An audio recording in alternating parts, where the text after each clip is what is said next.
Hey everyone, welcome to the Glow Up Girl podcast. I'm Gyrl Mitchell-Lewis, and thank you all for joining. Hope you all are doing well out there. I hope you all are having a fantastic week. Today, I'm really excited to be joined by career coach Melanie Mitchell-Wexler. Melanie helps those who feel stuck in their current jobs and guess what? Have a case of the Sunday scaries. I don't know about you, but I do know the feeling of the Sunday scaries.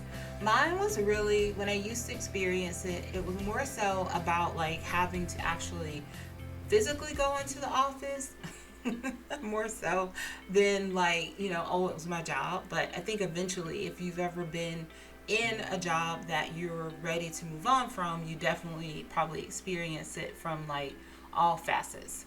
Also, if you're someone who's been searching for a new job, on and off, say maybe you've been searching for weeks, months, or even years, and you might be at a point to where you're like, I just don't know if my dream job is there, and I really am about to just throw my hands up and say, I am done. Melanie can also help you too if you are in that scenario. Now, those are just a few ways that she works with her clients to push through and elevate in their career or find a career or a job that they can love and not have those Sunday scaries. When Melanie and I return, we will talk about a few things. We'll talk about women and the Great Resignation, why women are leaving jobs. Also, how can employers get women to rejoin the workforce? And then also a little bonus content for anyone out there who is seeking to evolve in their career. So stay tuned. I'll be right back with Melanie.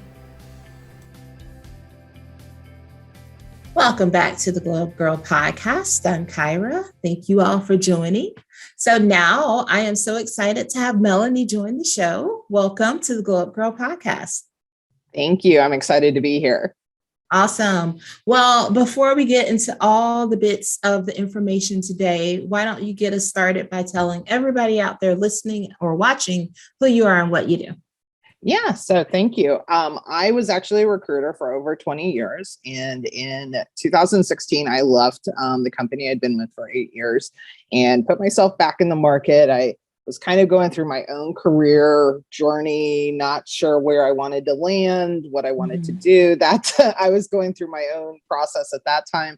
I was taking a coaching course. I honestly would tell you that coaching was, I didn't really even know what I was going to do with it. I was like, okay, I'll take it and we'll see what happens. And slowly, because of some events that had happened throughout 2017, financially, I was not in a great place. And so I started doing the coaching and resumes writing, just as a way to earn money, earn extra income while I was looking for a job, while I had a couple of jobs and things of that nature. And so that's kind of how I got started as a career coach. But one of my goals as a coach now is to be able to take all of my years as a recruiter and bring them to the forefront and really teach people, how do you work with recruiters? What actually happens in the hiring process? What are those so-called secrets, but also how to navigate the job market. And having been on both sides, I hope a very unique perspective when it comes to that. Awesome. Well, yes, I think your previous background experience and then the coaching and just knowing all the things that you know are definitely it's probably super helpful for you being able to help people, because I think that is something that a lot of people I'm detouring just a second, but You're all good. I think a lot of people don't understand or know how to work with recruiters. Like you mentioned that, and I think a lot of times people are trying to find jobs on their own. And it's hard to find, a job on your own. And especially, just say you go to LinkedIn and there are tons of jobs and there are tons of ways to make connections. But if you don't make the connection in the right way, you can, I see sometimes when I was applying for jobs, you'd have 700 people already applying for a job. And it's well, how do you get that leg up? How do you get noticed amongst all the other people? And then where does a recruiter come into play in your job search? Yeah, it's very important. I mean, a recruiter can actually be your best resource. And so a matter of, from everything, like you mentioned, getting connected with the recruiter, what do you say? But a lot of people, unfortunately, I mean, recruiters don't always have the best reputation. They get kind of stuck in that, lawyer scenario, like they have kind of reputation that they maybe aren't, the greatest people in the world, but there are some really great recruiters out there. There's always bad apples in the bunch of everything you do in life. Exactly. But there are some great recruiters. So I think people sometimes are afraid to work with recruiters because they don't understand what their purpose and role is. And but a recruiter can be a great resource for you. And then also just being able to and that's one of the things I do like to focus on, is being able to show people like ways to get noticed. How do you get to the top of, because the reality is no one person is going to look through 700 resumes, because oftentimes you need one person. So I was always, I'm not going to sift through, and I don't have time. And so, I obviously have a sympathetic ear for recruiters, having done it for so long, but also, I'm also realistic and willing to call out the bad as well. But I want to, like I said, I want to really educate people in terms of how to navigate the market. And I do believe that recruiters can be one of your greatest resources in that. I will say, so everyone, this is like your bonus content right here. This is like the bonus content, but I couldn't pass it up because of when you were just talking about all the things the ways you can help. And I will say, I agree with you on recruiters. This last job that I just started a new job about 2 months ago, and it was, I was recruited and worked with a recruiter.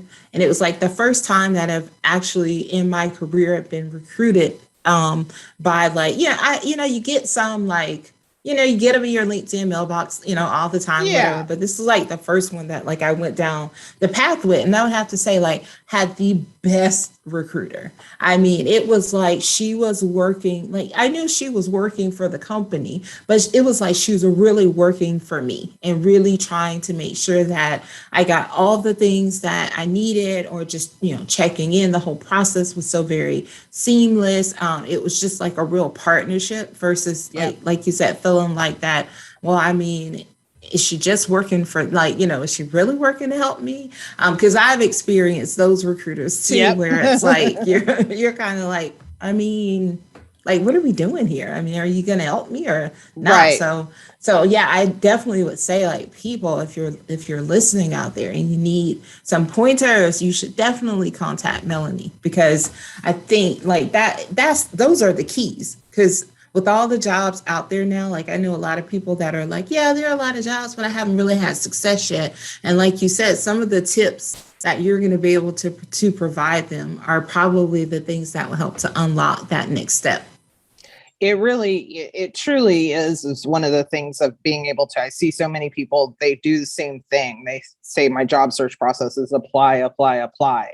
And really the reality is, and sometimes I even get my clients that are a little shocked, and I'll say, I don't want you applying for 100 jobs. We should not be applying for 100 jobs. Like that's insane.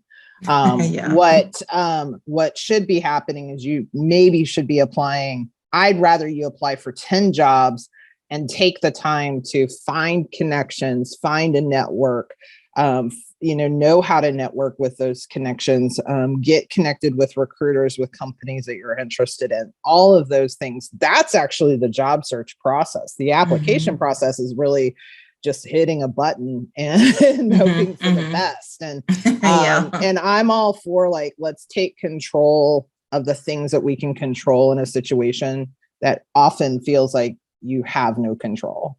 And so identify those steps. And so that's a really big piece of what I like to work with. But unfortunately, I do see a lot of people that just are either too scared to network, or they don't know how, or they don't know where to begin. And so it's about kind of rethinking the job search process from a different point of view.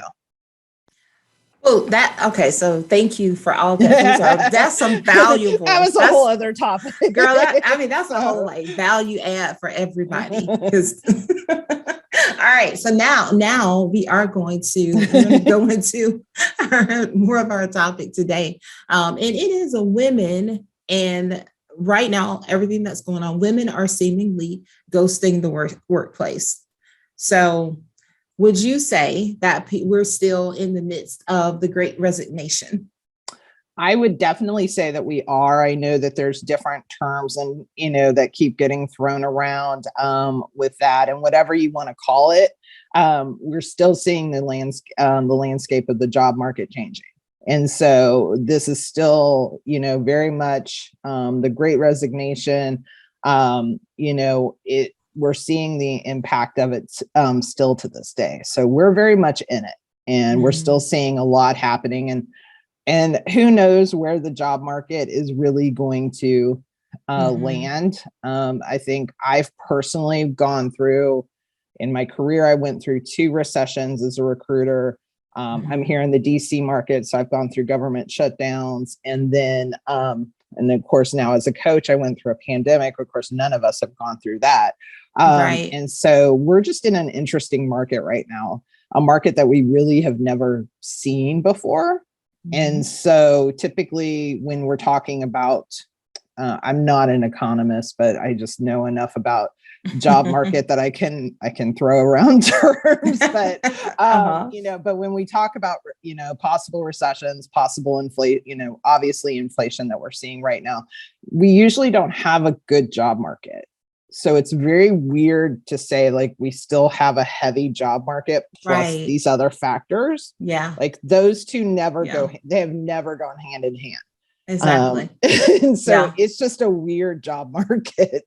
It really is. I mean, that's what I think I was saying to people, like, because we started to see the trend up like last year where there were a lot of jobs, and obviously there were a lot of jobs because a lot of people were leaving jobs. Right. And so then, and now, I tell people and they're like, oh yeah, I'm not really happy. I'm like, oh my God, like there are tons of jobs out there. Are you even trying? Or are you just like sitting and being happy at the current job? So, I mean, so would you say, okay, so with the women, because a lot of women left their jobs during the pandemic. Yeah. And we know a lot of those reasons were because they didn't have childcare. They needed to stay home with their families. And then there were just people who just decided, I want better for myself. I want better flexibility. I, discovered this freedom during the pandemic. As bad as it was if you had to find positives, it was like, wow, I have rediscovered my life. So you had all these people, leaving for different reasons. Now, with us, I guess, sort of being living in the pandemic staying moment, because I can't really say like the endemic because it feels like it still just keeps coming. I don't know. It still feels like it's happening. Yeah, it's still. Have you seen like other factors now for why women are choosing to not to leave or to not go back into the workplace? Well, I think you hit the nail on the head with that. I mean, unfortunately, women, typically are, we're still paid less than men, and even more so for minorities. It's even sometimes 2 to 3 times less than men. So the pressure of like who's going to take care of the kids was, is placed on women. That's why women, cut back, because from a financial standpoint, there's many people that it just didn't make sense. We're also faced with elder care with our parents, and there was a lot of that, again, burden placed on women. But I do think what I also saw happen was a lot of people did have that kind of awakening of saying, wow, like, I think the pandemic really taught us, like, obviously there's nothing permanent in this world, and that, you have to really evaluate where you're at and what do you want out of your life. And I think that was a big motivator for people to take a step back and say, am I happy in this job? Like, why am I stressing out about this job 7 days a week, Mhm. 24/7. And, Yeah. Yes. what can I do about it? And so maybe that gave us the catalyst to really evaluate what are other opportunities are out there. And I think in other times we probably would not have pushed ourselves to explore those opportunities unless we were pushed out of that situation. And so I think those are the big reasons why we saw women leave, and we continue to see women leave at very high rates. Mm-hmm. Yeah, I was thinking when you were talking, and wondering, like, is it, because I haven't like looked at any research, would you say that it's probably still more women leaving at a higher percentage during this time than men? I would say I haven't seen any specific numbers recently on the, up to date numbers, but typically, yes, the women have left at a higher percentage than men leaving the workforce. And I even think too, like, where you were saying where people had this opportunity to like reevaluate and to figure out like what is best for me. And yes, while there were elder care, there was child care, staying at home. But then, like you said, there were people who were just like exploring and saying, you know what, I'm going to start a business.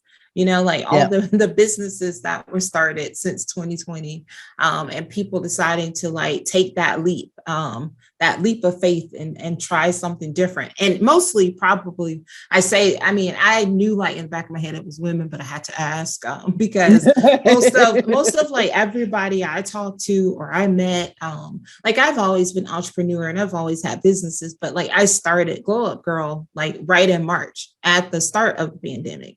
And I was meeting so many other women who were starting businesses during that time. And, and men, are sort of like, because it's like, even when you look at it in the corporate workplace, women are more likely going to take that leap to do something different if we're not happy. If we're not happy, we're like, okay, well, we've given you all this time to do right by us. You're not going to do right, so I'm going to move. And men, just kind of sit in it, right? I don't know if they sit in it because the money's good, but they just sort of sit in it, but then complain, about not being, about not being happy. And I was just like, well, that's crazy. Because there's so many opportunities out there for you to like not be happy somewhere. Yeah, I'm really big on like, obviously I get you got to pay your bills. I totally get that. But it's one of those things too, like you really have to evaluate how that impacts your, your home life and where is it creeping in? Because I've always said that if you're unhappy in your job, I will guarantee you it's impacting your personal life 100%. Yes. Whether you see it or not, whether you acknowledge it or not. And vice versa. If you've got an unhappy home life, it's impacting your work again, whether you acknowledge it or see it. And so, but I do think men, I think probably a lot of people, not just men, both men and women, but I think men in particular equate their salary to their happiness, and their satisfaction. And, and then also we do tend to make excuses of like, well, I couldn't make more than that, or, things like that. But whereas women, they kind of, it's like, well, I know I could make more than this. And, they already have that insight of what's out there in their industries and things of that nature. But, and are, have a little bit more freedom to take some risk in that regards. If there's something, if there's something maybe good about the inequalities of the workplace, maybe that's the takeaway, is that we do have a little bit of more freedom to make those decisions and say, no, I'm not going to put up with this anymore. Exactly. Yeah, very true. So what would you say what are some of the signs that people should look for? I'm sorry. Let me rephrase that. Sorry. No problem. What signs should somebody look for? What things should they consider if they're thinking about like leaving a job? The first thing that I really tell people to do, and I know a lot of people are not into like journaling and things of that nature. But I do believe it's really important. You have to put down on pen to paper. I'm old school. You can type it. But, you know, look, I'm over here writing notes. I know. Now, I've got all sorts of stuff over here, folks. So, but I do believe putting pen to paper, it's something about that connection, as opposed to sometimes, you know, typing sometimes. But I do think you have to put pen to paper to really evaluate what are the reasons why you want to leave, and really dive deep into that. Because I think that's the first, you know, do you want to, and then look at those reasons. Are those things that could be solved at your current job that you just haven't addressed? Or are they inherently bad for your mental health and your personal life? Are they impacting, and how are they impacting your life in those ways? And so really seeing that visually, I think, is one of the biggest eye-opening exercises you can do, because you have to be able to, you know, if you're talking like, well, I just don't, you know, I don't like Betty Sue or whoever, you know, and the other, you know, I want a different job, or, you know, you haven't necessarily done the research. And then that is the next step, is really doing the research. Okay, what do you want? Because what I find happens is people leave jobs, but they don't do the deep work. And so they end up in the same type of job, same type of situation, same, you know, like, is it the structure of the company? Is it the lack of growth? Is it the salary? You know, like, all of these are things that we are important, but what is the most important? I talk about, like, quote unquote values, and not like our, you know, obviously we have values like honesty and I can't think of any other values off the top of my head on a Saturday morning. Respect, integrity. Yeah. Just a complete blank on that. I got you, girl. Thank you.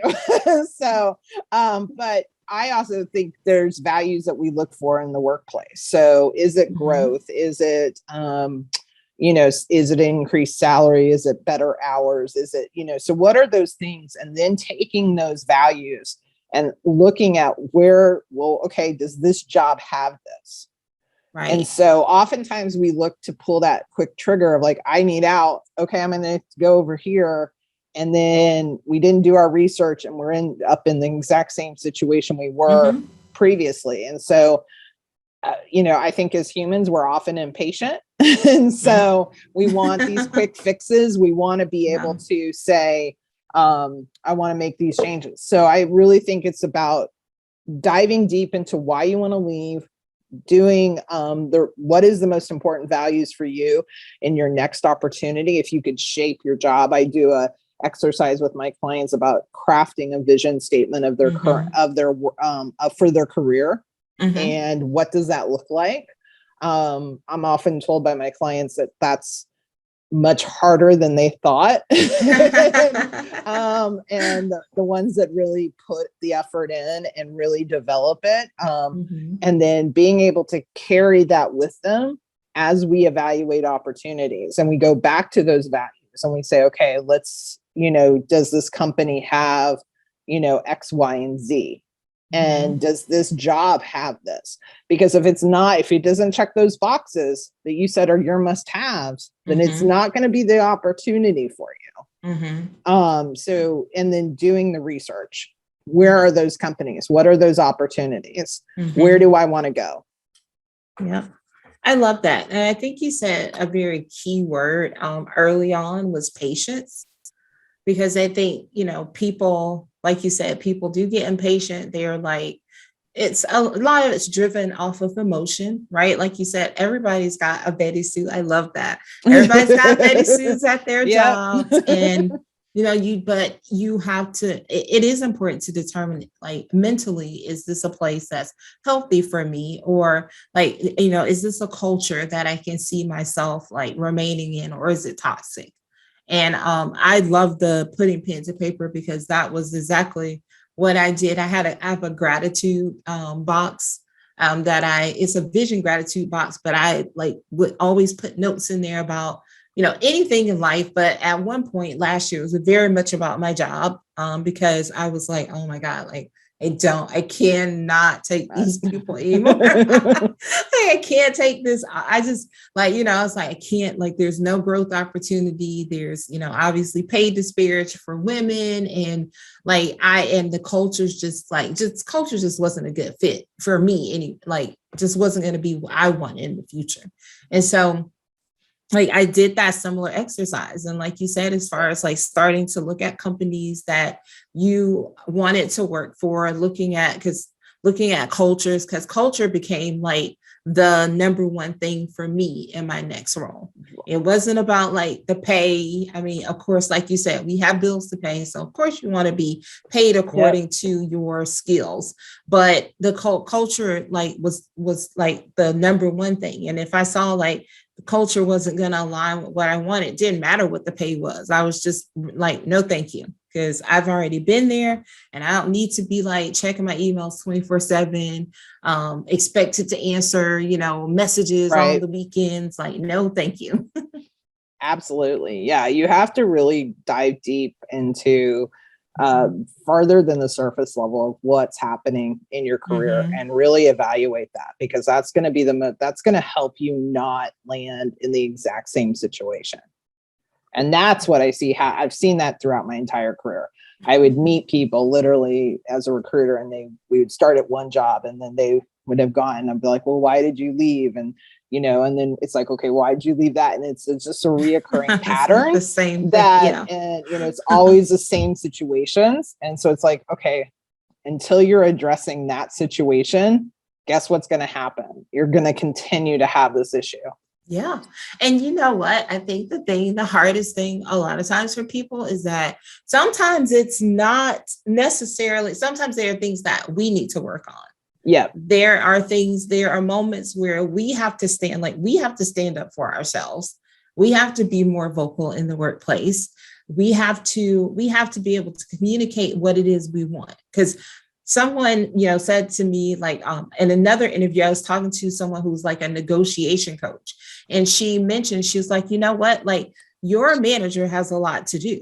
Your manager is responsible probably for a lot of things. So they may not know all the things that you do all day. You have to figure out and find a way to be able to celebrate your accomplishments. I mean, and I think a lot of times with women, we often feel like, well, we don't want to be like we're bragging about, we don't want to feel like we're bragging, but it is like that art of being able to talk about yourself in a way that is meaningful and going to help you to further your career.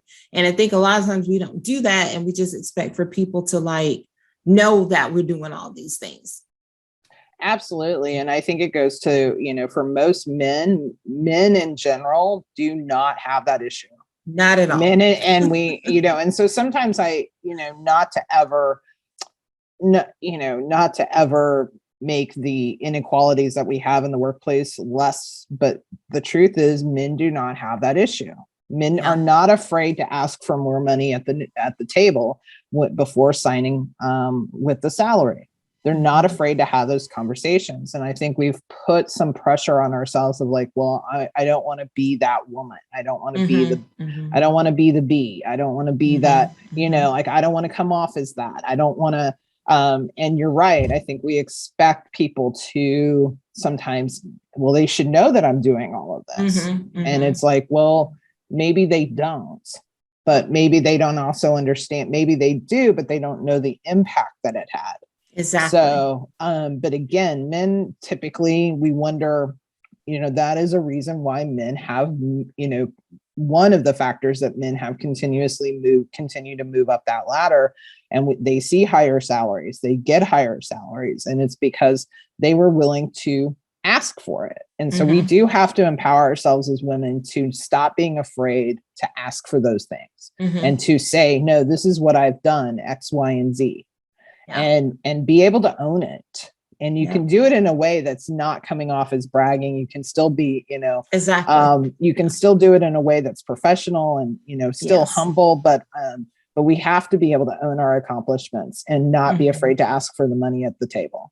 Exactly. That's so true. So just definitely wanted to like bring that to the forefront again, because yeah, it's yeah, important. It really yeah, is important because yeah.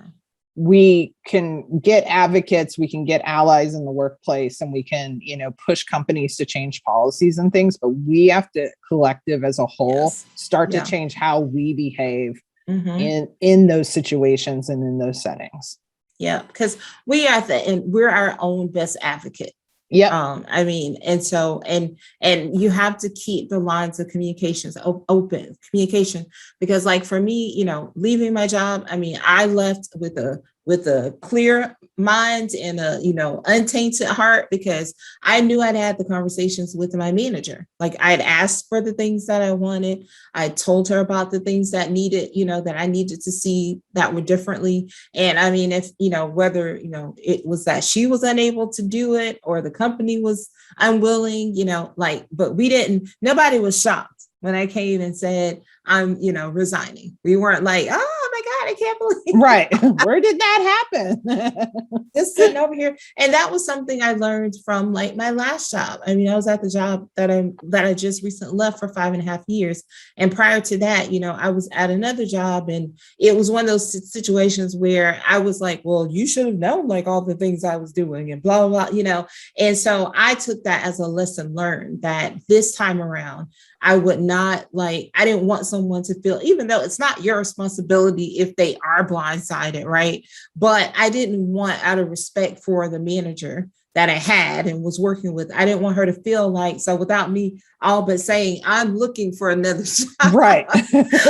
Just had the conversations that would put us in a situation of when I was leaving, that it wasn't like, I can't believe you did this to us. And even if you couldn't, I mean, hey, I think yeah, I mean, yeah. You have to, you have to be able to put it out there that what your expectations are and what you're looking for. And, good leadership, and sometimes managers don't have the capability to make those changes. That's just the reality of, up above. But, good leadership, good management will help try to bridge those gaps and in some way. And if they can't do it, then they're honest and they're truthful about it. Exactly. And, and then when that time comes, they can go to upper management and say, no, I'm not surprised. I mean, I know for me as a leader, one of the things I've always done with my teams is that I've always said, if I can't get you where you want to be here, I will certainly champion you in another opportunity. If you need me to be a reference, you need me to talk to somebody, reach out to a connection. I mean, I will do that, because I'm like, if I can't help somebody and elevate them, then I want to certainly, because that's the part to me that's important. It's like, when you're a leader of people, then you should care about people. You should truly care about their advancement and what they want for their career. Absolutely. Yeah. A good leader will be invested in his or her team and want the best for them, because ultimately, if they're giving them, if they're helping them be the best versions of themselves, then they're going to produce better work for the company. I mean, that's just it's a proven fact. And so, a good leader will be able to do that. Yeah. So, Melanie, let's talk about the dangers of women. Let's talk about first the dangers of women leaving the workplace, and then what can be done, you think, to get women back to work. So I think there's a couple of dangers about women leaving the workplace. One, I think that the pandemic has, we've kind of taken some steps back when it comes to making inroads in terms of advancement, in terms of being at, higher level management, C-level positions. And so, and then of course with pay, that also affords that there's a risk of continued pay disparity and pay gaps between men and women, and in particular with minorities. So those are some big factors, but also we have to be mindful of this push for remote working from home, and because I think women in particular have to, I I totally get why we want it, and we, and yes or no should have it. That's kind of each individual's, perspective, but be mindful of like where those key conversations and decisions are made. It does come usually from face to face and working directly with those managers. So if more women are working from home or in hybrid and they're not in the office, then we are losing some opportunities for those conversations. And if we have more men in the office, then we're going to continue to see these disparities. Because those, it's that one-on-one that those conversations are happening. And so we have to be mindful of it, and we have to think.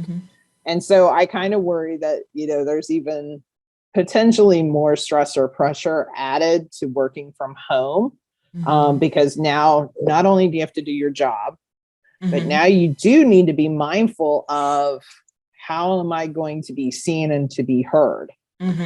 And I think that is a great risk of, I think that when you choose, unless your company is entirely remote, I think you have to be cognizant of who, you have to kind of look at it as a playing field or a game, a board game, and seeing like where all the pieces are and like who's where, and not to be like calculated or like, but you do have to be, if you're wanting to make, growth, if you want to move up in your company, you have to be aware of like, well, how am I going to interact with that, manager or that C-level executive when now I'm not going to be in the office to see them, and I don't have reason to, like, we don't have emails or, we I don't have a reason to email that person, or I'm not having meetings. So those are my biggest fears is that we're seeing, that we're going to see. So, okay. So before we go to like getting women back, so let's talk a little bit, because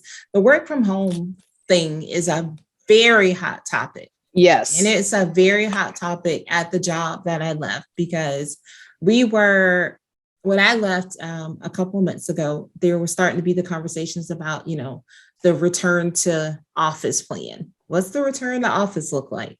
And so everybody, men and women were both like, oh my God, like, I don't want to go back to the office. Can we just, like, I don't get it. Why do we need to do this? And at the time, the president of the company, we were having one of a town hall meeting we used to have monthly.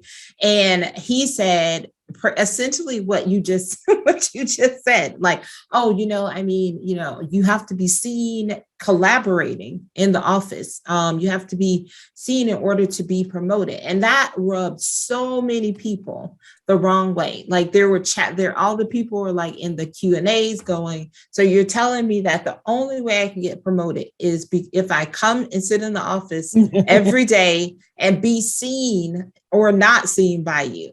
And then he was trying to he didn't really clean it up. He's sort of like, well, it's important to be like seen and working. And I get that. Like, I think there is a way that could have been said, like, oh yeah, like we're going to have, we have certain collaboration days, in the office. So, we want people to strive to come in and work with your teams or do important meetings. But the way he said it was very much like, no, those are the only people that are getting promoted, is the ones that show up in this office. So of course, I was at that point, I was like in the final stages of my interview for my new job, which my company that I work for now is 100% remote. Everybody's at home. They do have office space. I was just there this week for a leadership meeting.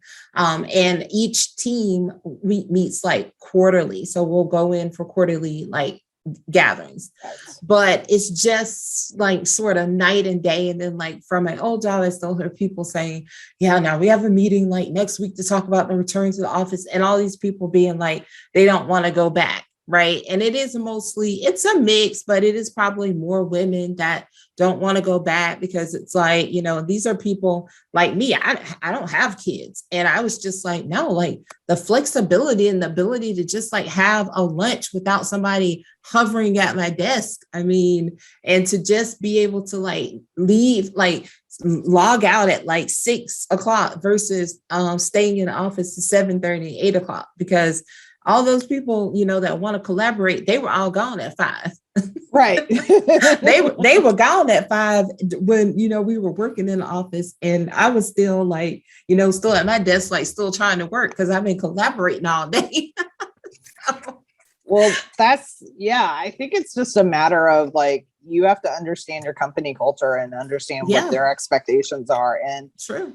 I do think you have to evaluate whether it is, you know, whether you are able to really put away the work. Right. Because there's that bleeding of, if I work from home, then are you ever really disconnecting? If you know you have that, oh, if I do one more thing, or if I do one more thing. And I would say that those are the unseen things that people are not going to give you credit for. Nobody's ever going to say, well, you know, like, oh yeah, you worked till 10 o'clock last night. Like, you know, I mean, every manager's response to that is, well, I didn't ask you to. I mean, you know, I mean, I don't know a manager in this. I've just never personally have had an experience where nobody's ever said like, oh, that's so, you know, you're so dedicated for working that long. You know, like the question is usually why are you doing that? You know, as opposed to like, that's a good thing. So you have to ask yourself, is it going to be a healthy situation and environment for you? And then also, but you do have to be mindful of like, the ability to be seen and to be heard, and what are you doing to, you know, what efforts are you going to do to, you know, to make sure that that's happening? Because it is possible. I mean, that's the other thing is there's a lot of companies that, I have a client that I've worked with on and off throughout the couple of years, and her company that we landed her job with is fully remote.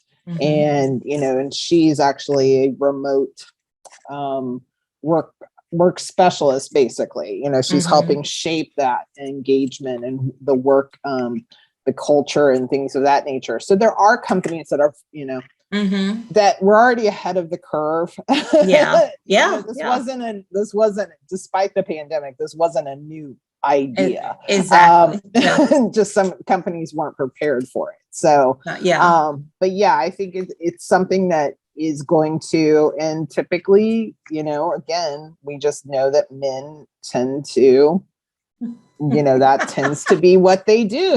They want to go in the office because they want to get away from, I mean, a lot of them said like, oh, well, my kids are home. And like, I mean, I just, you know, it's just easier for me to come in. Exactly. And so it's like, you know, it'd be easier for women too. I mean, of course, women want to get away from all that. They're the ones at home having to take care of the kids at work. So, and my kids are older, so I didn't, you know, I wasn't faced with that situation of, you know, what it's like to, you know, have to be faced with that, or, you know, faced with having your child while you're working. I haven't, been faced with that from that standpoint. And so, you know, it's one of those things that I think it's just a really, in terms of what can be done, I think that, again, I think you have to go back to what's important for you and evaluate, like, I think there's a couple of things, like individually, I think we have to own what we want out of our jobs, and then make sure that we're pursuing that. And maybe there are going to be those times, and I know there's going to be people like, well, you know, I can't just pursue my dream job. I've got, you know, the bills paid. That's great. You know, that's fine. You can still be working towards that. That can still be your goal. And so understanding that, maybe, you know, we all have, you know, stepping stones to our larger goals. So, and then, you know, I think we also have to make pushes for companies to evaluate their, would call out every single HR person I know, or anybody in HR that might end up listening to this, and say, you have to evaluate your company policies. And you really have to take a deep dive, and people have to start speaking up and saying, this has biases, hidden biases in it. Right. Because we're afraid to bring up those conversations. We're afraid to have, I don't want to be viewed as, you know, like we're discriminatory or we're this. And it's like, everybody has them.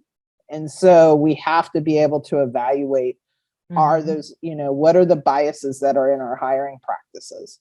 And then developing structures that is a fair basis across the board for promotions. And one of those would not necessarily be, I see Jim every single day of the week. So exactly. I know, and the thought of like, well, I know Jim's working, Jim's in the office. Well, is Jim really working? Or is Jim just walking around chatting all day? Right. Because he's in the office. Exactly. So just because you're physically in the office does not mean that you are the most productive employee of the company. Okay.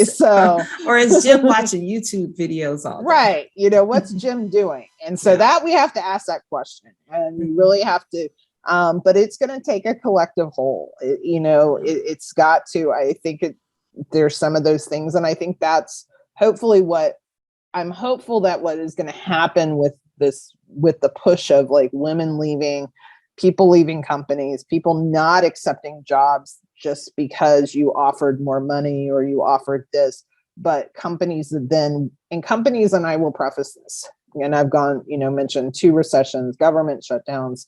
So I've seen all different types. I've started my career as a recruiter in the best market ever. Like, people were throwing money at people to come to jobs. That's not a solution, by the way. That's a Band-Aid.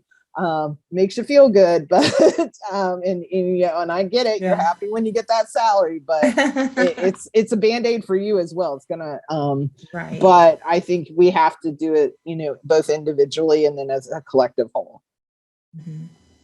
So I'm going to say, first of all, I know that you're good at your job, right? Because of all the great information you've already shared, but then also because you touch on the things that are uncomfortable for people. The working from home thing is a very hot topic as it relates to workplaces. But just the fact that you went into, like, the truth of the matter is that you're right. There are some companies that the only way you're going to move up is by going back into that office and finding a way to collaborate and being seen. So I really appreciate that. I was like, I know she's good at what she does because she's always probably giving those uncomfortable truths to people. Well, and I really have always done that, even as my last team that I loved to death. They used to joke, they're like, "You're the dream crusher for," and it's a horrible thing to say, but literally I'd have somebody come to me and be like, "Well, this is what I'd want to do," and I'd be like, "Well, that's just not going to happen right now." I'm like, so let's talk about what we can do. But but I hopefully am realistic about what the landscape is, and I try to do that for my clients and say, I had a client that came to me and said, "Well, I want to be a C-level executive." And I said, "That's great. And that can be your long-term goal. But I can tell you why you haven't been successful is because you haven't even been in that director level space yet. And so you're not going to get seen. You can't jump a 12-foot, there's a 12-foot bridge and half of the middle part's gone.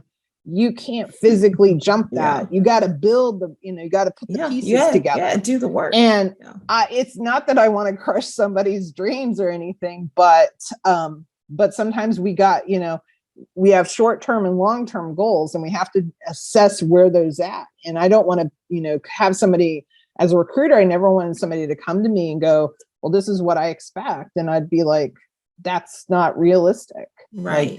Like, I want you to understand what's out there, and maybe I'm not the person you need to work with that day, but it is those uncomfortable conversations that is going to need to take place in the workplace for us to start making some changes. And I do think that maybe the mass exodus of employees is propelling us to bring these conversations to the table. Yes. Exactly. Because that is definitely what I was thinking, because even when you're at a job and you leave a job and it's like your season may be over there, but then you see other people, like, since I've left the place I was, there have been so many other people that have left behind me and that were leaving before me. And I'm like, hopefully this is a learning moment, right? For them to see and say, we need to change some things for the next group, for anybody we hope to recruit in the future, the people who are still here, because there were a lot of new people that were just coming in. When I was like leaving, I was like, oh my gosh, I just hope y'all can get it right to keep these people because they're good talents. I mean, you don't want to lose people because you choose to just try to like keep forcing the whatever the circle into the square peg or the square. Yeah. Like you don't want to keep doing that. So great information today. How about you tell everybody out there listening or watching how they can work with you? Yeah, so the easiest way is if you check out my website, which is www.findsucceedachieve.com. And you can check out, you can hit the contact form and then you can it reaches me directly. Also, if you do check out my website, I do offer like a free career journal. I mentioned that earlier. So I do offer a free career journal you can download. Just ask a variety of questions about, evaluating your career, where you're at. So that is a free resource that you can access by going to my website. And of course, you can find me too on LinkedIn. I spend a lot of time on LinkedIn. And so that's my big platform. So you can also find me there as well. All right. Well, we'll make sure we drop all these into the show notes as well. Awesome. Thank you. So, okay, two more segments that we're gonna go through here quickly. So, 3 things with Melanie. 1, how do you start and end your day?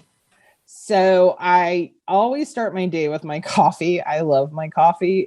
Truthfully, I can drink coffee all day long. It doesn't it doesn't impact my ability to sleep, and actually in my mind helps me sleep at night. So I don't know if that's true or not, but it's not uncommon if I start the day with a coffee and I end the day with a coffee, because that's just it helps me kind of chill and relax. So but I do like to start the day with doing a little bit of gratitude and just writing down in my journal about, things that I'm grateful for, things that I'm, focused on bringing to reality and focused on my goals and things of that nature. And at the end of the day, I've gotten much better about putting away the computer, putting away and just decompressing and not being on, not even trying to surf.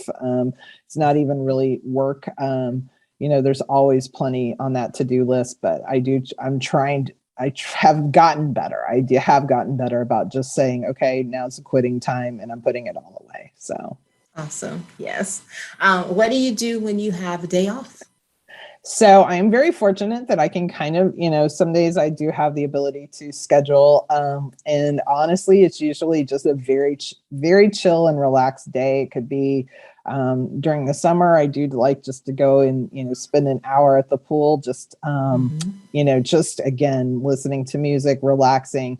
No computer or anything of that nature. Or I just, like to kind of relax and hang out at home and really honestly not do anything. Those are the best days. I love those moments. Yeah. Right. Yeah. Just having nothing, just having nothing on my plate to, have to really think about, and I can have kind of I can choose what I want to do. Right. All right. So if you are a goal setter or an intention maker, what is one that you've set for yourself this year? So the thing that I'd like to accomplish before the end of the year is really setting up. I'm in the place of really wanting to continue to build my practice and my business. So my goal is to get a group package and a group coaching program set up and established. That's my big goal for hopefully to launch early fall is my goal. So, so that's I've had that kind of on the list, and I haven't, I sort of haven't really committed myself to 100% to it. But I really want to, that's the one thing I want to accomplish before the end of the year. Awesome. All right. Perfect. So before I let you go, what are 3 things you'd like the audience to take away from our discussion today? The 3 things that I would say is that understand that you are in control of your career, whether you are in your position now and you're happy, or if you're a job seeker, you have control. It's just a matter of knowing what you want. And the other thing, 2 other things I would say is that don't be afraid to speak up. Don't be afraid to ask for negotiate a higher salary. Don't be afraid to use your voice. because it's only then that you can start to be heard and respected. And if that person, and if the receiving person is not receptive to it, that's not necessarily your problem to take on. But don't be afraid to speak up. And the last thing I would just say is that you owe yourself the ability to be happy. And this thought of that you can't leave a job because, of X, Y's, and Z's that are over here that, are our daily life, does not mean you can't be happy in your job. And so happiness is not, happiness is something that we should all have. And, maybe it's a bit naive, but I think we would be in a better place in this world if we had more people that were happy. And, and again, there's a lot of issues out there, but I think that when it comes to your career, you can be happy and you can be successful at the same time. Those two are not, separate. Awesome. Love it. Love it. Well, thank you so much, Melanie. I feel like you have just given us a wealth of information today. Thank you. I feel like I could just talk to you all day. So. And you'll have to let us know when you get your group session set up, so that I'd love to share that with the community as well. Thank you. I'd appreciate that. So, well, stay tuned, everyone. I'll be right back. Welcome back to the Glow Up Girl podcast. I'm Kyra. Thanks again to Melanie for joining the show today and for sharing all of those great nuggets and knowledge regarding, women leaving the workforce, what can be done to bring them back, and just all the great nuggets to help anyone out there listening or watching to grow or level up in their current career. Be sure to check out her website at findsucceedachieve.com. If you'd like to learn more about Glow Up Girl, visit us at glowupgirl.com. There you can check out past podcast episodes. You can sign up to be a guest on the show. You can advertise your small business or business as well. Grab our social links and so much more. Thank you all for joining me today, and I'll see you next week. Until then, stay focused, fab, and glow up. Take care, everyone.